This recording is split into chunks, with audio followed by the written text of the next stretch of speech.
King Charles has been forced to postpone his first state visit abroad as monarch.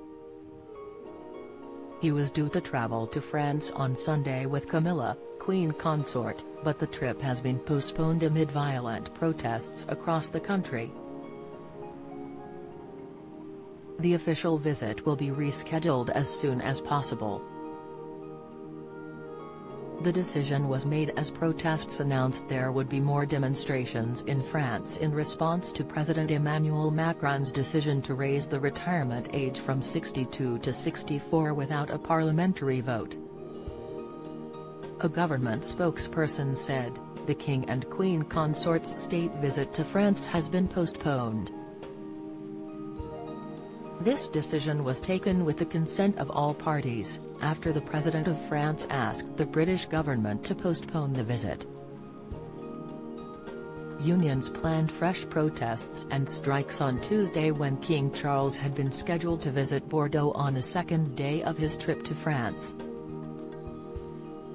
Just last night the heavy wooden door of the elegant Bordeaux City Hall was destroyed by fire by people taking part in an unauthorized demonstration. Thousands of people have taken to the streets in protest, with rows of trucks blocking access to Marseille commercial port and debris still littering the Paris streets following the previous day's mass demonstrations.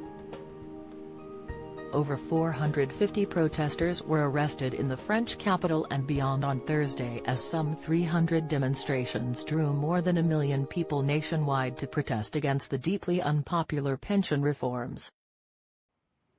Interior Minister Gérald Darmanin said Friday that some 441 police and gendarmes were injured in the demonstrations.